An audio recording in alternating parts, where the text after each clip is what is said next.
Hey guys, welcome to Boxing Squad for boxing news and views from around the internet. Now that was a crazy fight between Kubrat Pulev and Bogdan Dinu.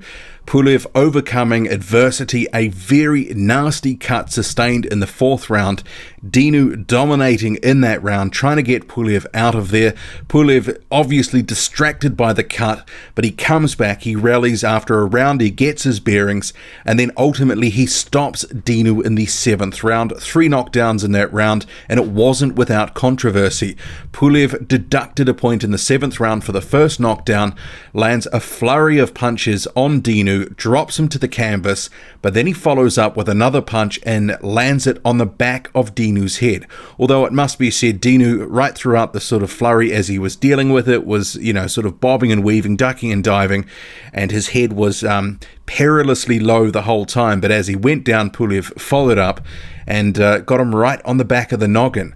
And so he was deducted a point. The knockdown, it was still called a knockdown. He got the credit for that. But then the referee had the decision to make. What did he do next? And there was a stoppage at that point. And this was a pivotal moment in the fight, because I was thinking, based on my card, because Bogdan Dinu had some success in this fight. As expected, in the first 3 or 4 rounds, he was boxing really well. I gave him the first round behind the back of his jab, and he was also landing some body shots. Round 2 was really competitive.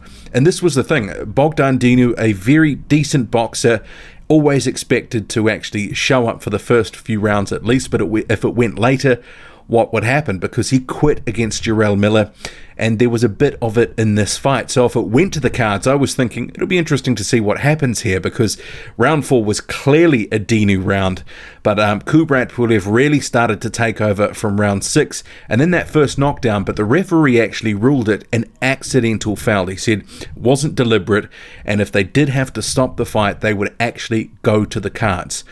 So at that point, as soon as Dinu heard that it could go to the cards, he was up in a flash. So from looking like he couldn't continue, all of a sudden he was up and the fight was back on. But it was all downhill from there. So 2 more knockdowns, and they were both relatively soft, and Dinu looked like he was looking for a way out. And that kind of became apparent from about round 6 on, when Kubrat Pulev rallied and really had a dominant round, and it looked like Dinu was starting to visibly wilt under the pressure. Pulev was gaining in confidence despite the cut. He was dealing with it better now, because round 5 he was looking a little out of sorts, and round 4 when he sustained the cut, he was all at sea. Dinu really put it on him. But after the third knockdown, the referee waved it off, and it was a pretty soft third knockdown. So Bogdan Dinu, again, in my eyes and many others, the commentary team as well, quits again. So he did that against Jarrell Miller. It looked like he wanted out, got his wish. But overall, it was a pretty entertaining and unexpectedly action-packed fight. So it was a real chess match early on, but there was a hint of aggression that you don't sort of normally see with Kubrat Pulev fights. And you could tell early on he was wanting to sort of perform. He was wanting to put it on Dinu, wanting to impress, because this was the first fight of his co-promotional deal with ESPN and Top Rank. He's co-promoted by Epic Sports and Entertainment. That's Ivalo Gotsev, he's a Bulgarian, and also John Wirt. He's a lawyer within boxing, a promoter as well.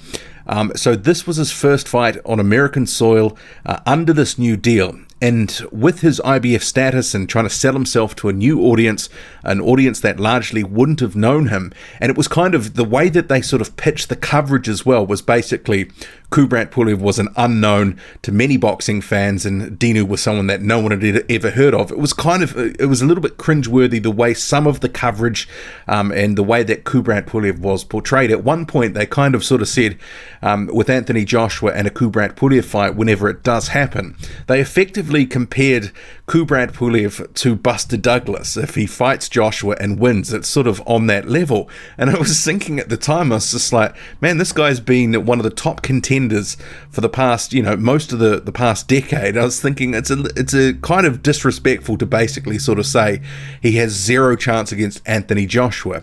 But I guess they have to sell this guy to their audience, an audience that largely doesn't know Kubrat Pulev, who's just signed on to their team. But overall, it was a decent performance by Kubrat Pulev. It was something that I was expecting, that it would start off relatively competitive.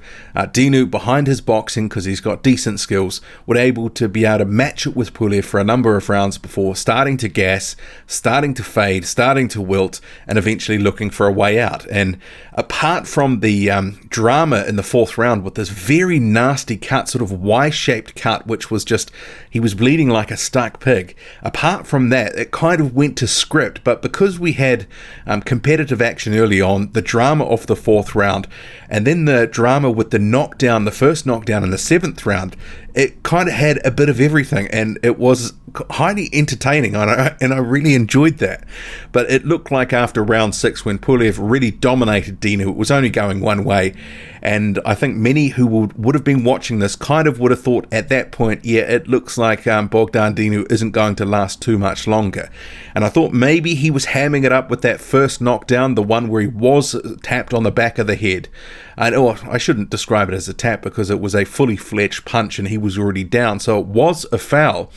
And I was thinking at that point, is Pulev going to get disqualified here? But perhaps because he was the home fighter, maybe that was never going to happen, especially when the referee sort of said out loud to the judges, look, this was an accidental foul, and if he can't continue, we'll give him some time to continue. The doctor will assess him. It will go to the cards. And Dinu, probably knowing that a decision was likely to go against him in those circumstances, decided, actually, I better get up and fight on, just sort of see what happens. But as soon as he tasted it, one or two more punches more, he clearly decided, actually, I don't want this anymore, looking for a way out, and that's what we got. So Kubrat Pulev advances to, 27-1 now. First fight on his co-promotional deal with ESPN and Top Rank in the books. Be interesting to see what happens next, because this week he's been talking about Oscar Rivas. So with Tyson Fury now confirmed to be facing Tom Schwartz, the what next for Pulev is interesting too, because Rivas had told Colombian TV, and thank you to the subscriber who sent me the clip, that he will also be returning on June 15th.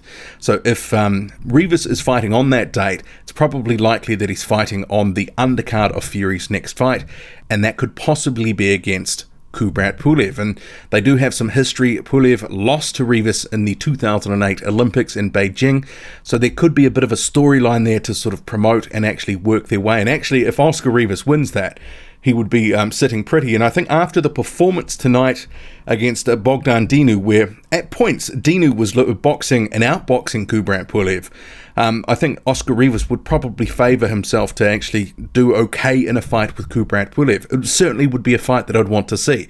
I think many would call it as close to a 50-50 as, considering in this day and age in the heavyweight division, you don't get too many evenly matched and well-pitted fights.